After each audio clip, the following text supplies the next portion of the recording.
পুরাটাই negative motivation আর ইগোর উপরে বানানো। আমাকে খোটা দিতে আমি আরও ফুল দমে কাজ করছি, মাঝে মাঝে পাঠাও চালাইছি।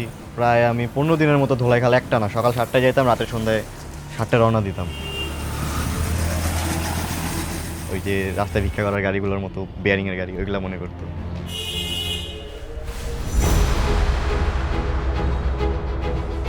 ছোটোবেলা থেকে যে বড় হয়ে এরকম একটা কিছু করবো এরকম কোনো স্বপ্ন ছিল না।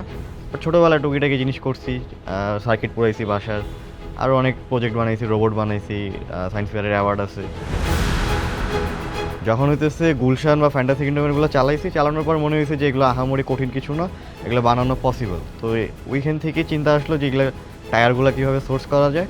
টায়ারগুলো সোর্সিংয়ের সময় হচ্ছে আমার এইচএসসি পরীক্ষা চলতেছিল, এরপরে হইতেছে ডিসেম্বরে যে টায়ারগুলো আসছে এরপরে কাজ শুরু করছি। ধোলাইখালে একজন জাস্ট করতে চাইছে, তাও সে পারেনি, তারা আমার ধরে ধরে শেখানো লাগছে। লোহার প্লেটের মধ্যে গোল কেমনে আঁকতে হয় এটা আমার শেখানো লাগছে। প্রায় আমি 15 দিনের মতো ধোলাইখালে একটা না, সকাল 7টায় যেতাম, রাতে সন্ধ্যায় 7টায় রওনা দিতাম। 12-13 ঘন্টা ধোলাইখালে বসে থাকতাম, ওখানে পুরান ঢাকার বিরিয়ানি খাইতাম। তো অনেক মজা ছিল, স্ট্রেস ছিল, ভালোই লাগতো। আমারটা এখন পর্যন্ত 1,13,000 চলে গেছে। আমার এটা বানাইতে সময় লাগছে 3 মাস, বাট আমি কাজ করছি এটার পিছনে 22-23 দিনের মতো। বাবা মা হঠাৎ হঠাৎ করে টাকা চাইলে দেয়, মাঝে মাঝে দেয় না।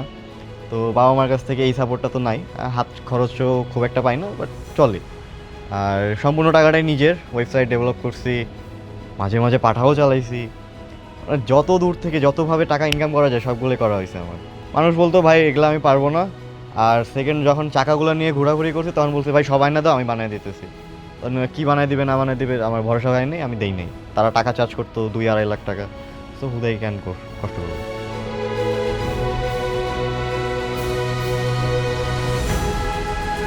উৎসাহিত তো কেউ করে নাই, এটা পুরাটাই নেগেটিভ মোটিভেশন আর ইগোর উপরে বানানো। আমাকে খোটা দিতে আমি আরও ফুল দমে কাজ করছি।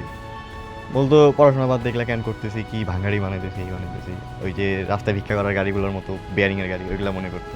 আরও খোটা দেয়, আরও ফুল দমে কাজ করি।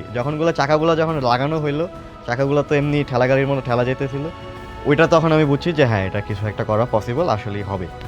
এর আগে এটা আমার ফেল প্রজেক্ট, টাকা ঢালতেছি, যাক 1 লাখ টাকা আবার কামাই নিব, সমস্যা নেই।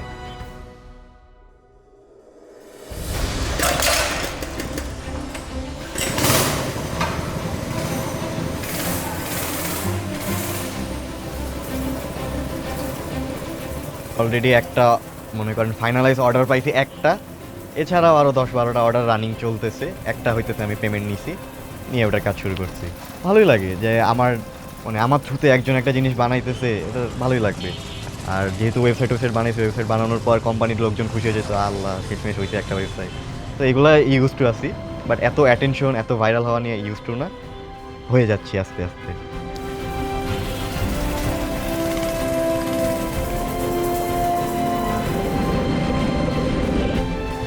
এখনও অদ্ভুতভাবেই তাকিয়ে থাকে। এখন হইতেছে মনে করেন 50 জন দাঁড়ায় আছে, 30 জন হইতেছে আরে তোমরা তো দেখছি, আর 20 জন হইতেছে আল্লাহ এটা কী বানাইছো। আর রাস্তায় নামলে 10 জনের মধ্যে একজন আমার চিনে, পুলিশগুলো স্পেশালি চিনতেছে।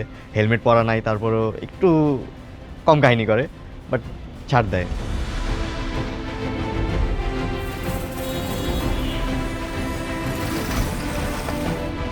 আমার স্বপ্ন ছিল বিজ্ঞানী হওয়ার, সায়েন্টিস্ট। মানুষজন আমার ক্রেজি সায়েন্টিস্ট বলে। তা বাট বাংলাদেশের যে সায়েন্স ব্যাকগ্রাউন্ডের যে অবস্থা দেখলাম, সেই অবস্থা দেখে বুঝলাম যে বাংলাদেশে আইটি ডিপার্টমেন্টে থাকলে খুব একটা ভালো করা পসিবল না। সো কমার্সে সুইচ করলাম, কমার্সে সুইচ করে সিএ হওয়ার ইচ্ছা ছিল। বাট এই দিক দিয়ে যেহেতু আমার স্কিল আছে, আমার ব্লাড লাইনে হইতেছে ইঞ্জিনিয়ারিং রক্ত, এগুলো তো থাকবেই আমার। আপাতত আমি বাইরে যাওয়ার চেষ্টা করতেছি, আর পাশাপাশি নর্থ সাউথ বিরাকে পরীক্ষা দিলাম, দেখা যাক হয় কি না।